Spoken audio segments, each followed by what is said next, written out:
और अपना संघर्ष किए थे, उसकी बदौलत जो हम लोगों की मीटिंग प्रस्तावित थी 48 घंटे के अंदर, आज 12 बजे से हम लोगों की मीटिंग माननीय शिक्षा मंत्री जी के आवास पर और बेसिक शिक्षा के जितने अधिकारी हैं उन लोगों के साथ ये मीटिंग थी।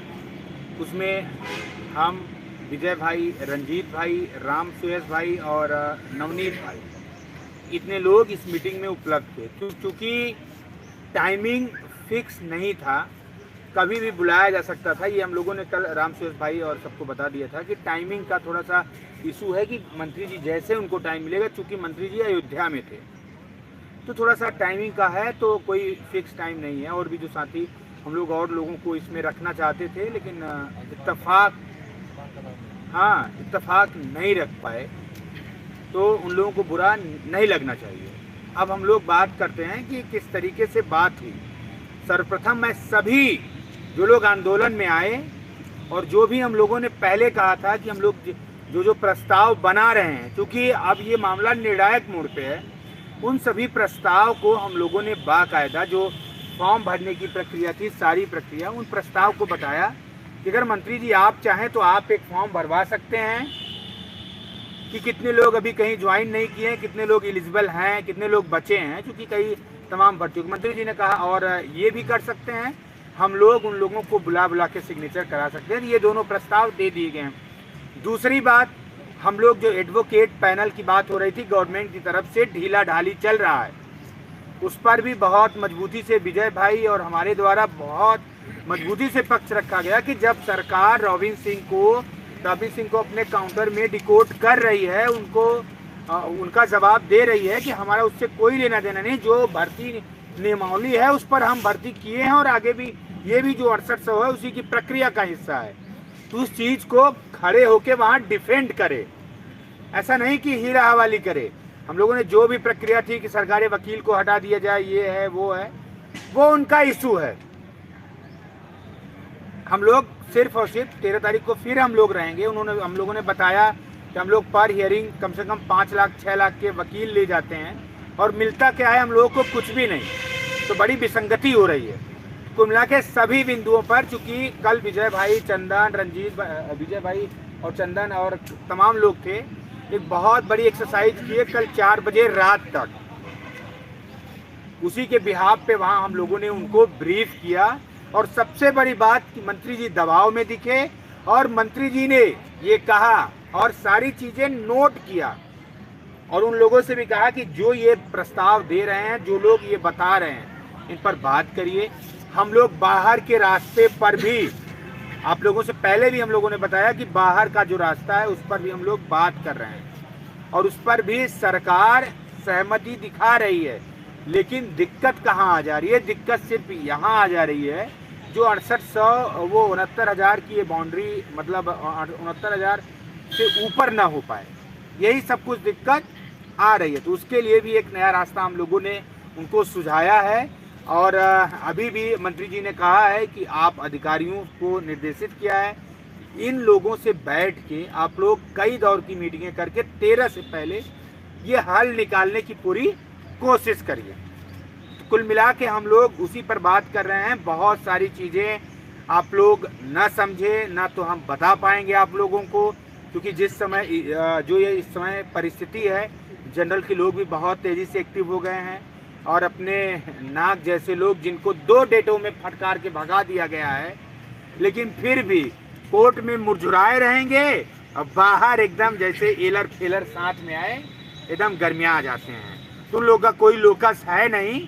हालांकि सबसे बड़ी बात मैं 2-3 दिन से नहीं बोलना चाह रहा था, मैं शिवसागर की और ये अजय की पोस्ट देख रहा था, मुझे लगा कि नहीं ये चीज़ें बोल देनी चाहिए अब बड़े पैमाने पे, कि वास्तविकता वो लोग बोल रहे हैं कि इनका वकील जिनको ये लोग पैसा पेड किए हैं, अचयनितों का पैसा चूस के वो जाता है भारती पटेल के स्टे पर बात करता है।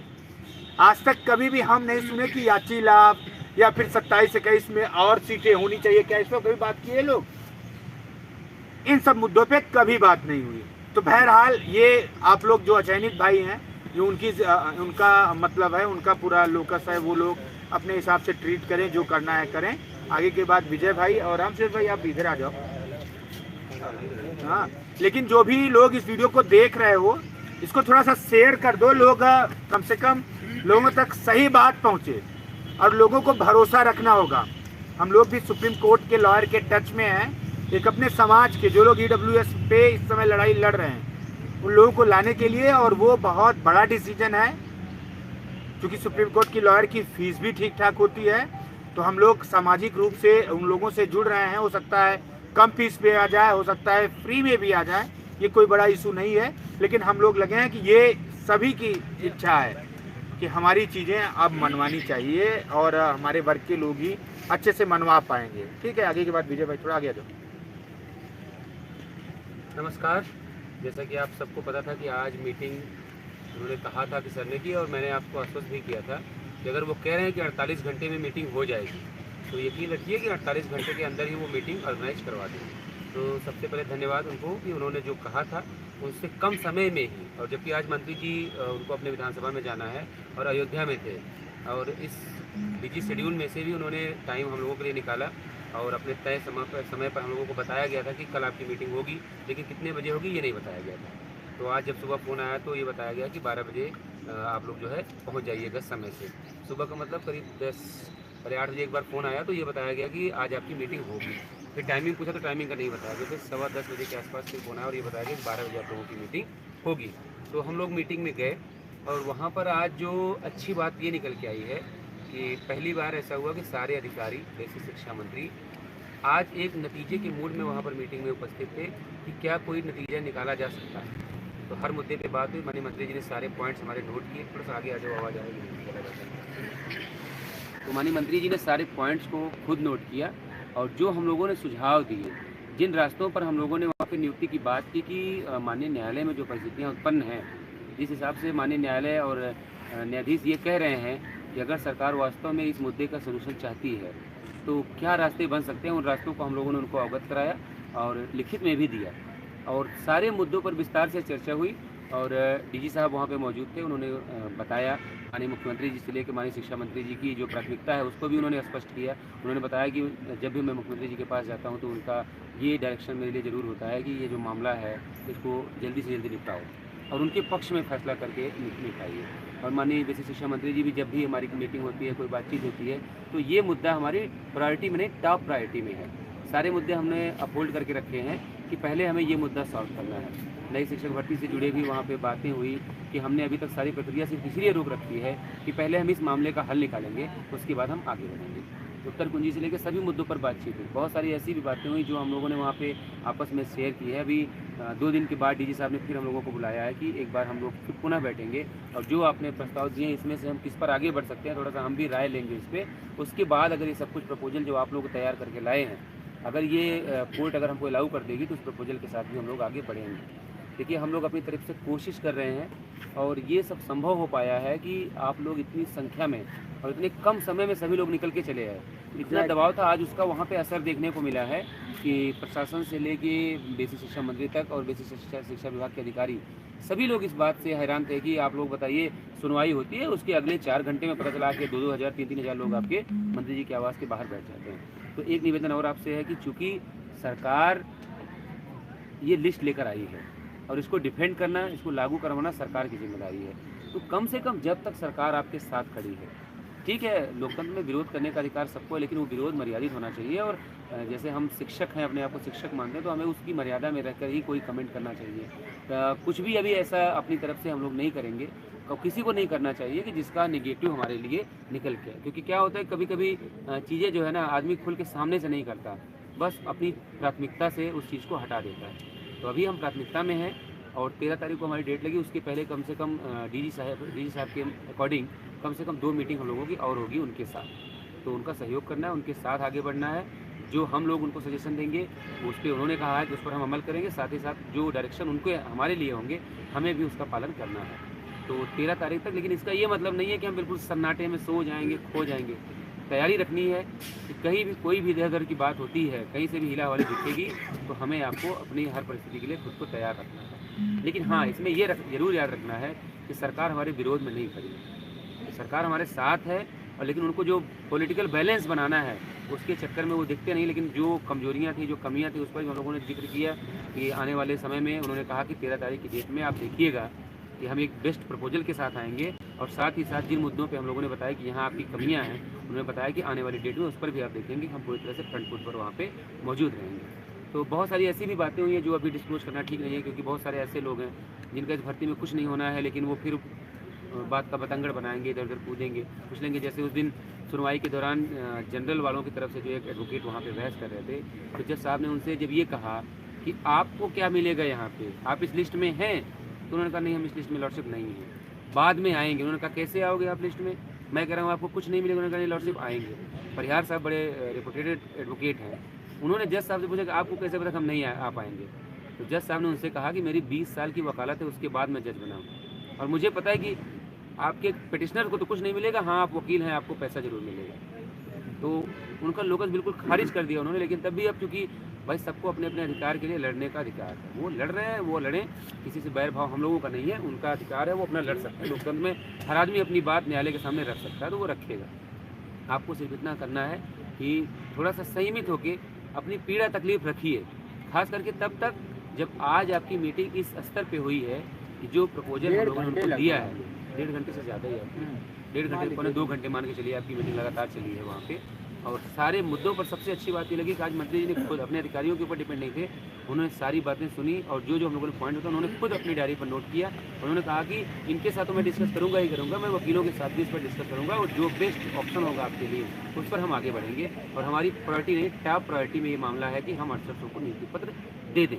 तो इसके लिए हम लगातार प्रयास कर रहे हैं। जो भी कमियां आप बता रहे हैं, क्योंकि संजय भसीन साहब जो हमारे एडवोकेट हैं, वो पिछली बार उनको समय नहीं मिल पाया था और मिडनाइट में हम लोग जाकर उनको एंगेज किए थे और बहुत ज़्यादा चीज़ें उनको बता भी नहीं पाए। और चूँकि वो भी कोर्ट का थोड़ा सा रुख देखना चाहते थे, तो आने वाली डेट पर आप देखिएगा हम आपके लिए एक बेस्ट प्रपोजल के साथ और कोर्ट में निर्णय के लिए वहाँ पर खड़े होंगे और सारी बहस जल्द करवा के आपके पक्ष में एक निर्णय करवा के आपकी नियुक्ति का रास्ता हम बना ले जाएंगे। इतना आप लोगों को यकीन रखना पड़ेगा, थोड़ा सा हमें वक्त और देना पड़ेगा आपको। तो 13 तारीख तक हम लोग लगातार इनकी मीटिंग में शामिल होंगे, इनकी जो भी बातें हैं उसको सुनेंगे, अपनी बात रखेंगे और कोशिश ये होगी कि एक बेस्ट प्रपोजल कोर्ट तक पहुँचे जिस पे कोर्ट अपनी सहमति दे सके और उसमें कोई कानूनी अड़चन भी आगे ना हो।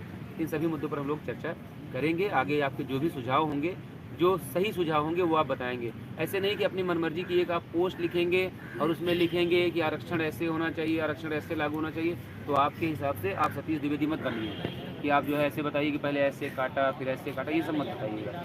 जो आपको लगे कि नहीं ये पॉइंट्स हमको अपनी टीम तक पहुंचाना चाहिए, जिस पर वो मंत्री जी के सामने और अधिकारियों के सामने वो पॉइंट्स रख सकें, तो वो आपके जो वाजिब सुझाव होंगे वो आप भेज सकते हैं। हम लोग उसको लेकर आगे बढ़ेंगे और आपकी बात वहाँ तक पहुँचाएँगे। नमस्कार भाइयों, जैसा कि अमरेंद्र भाई, विजय भाई ने आपको लोगों को बता ही दिया है।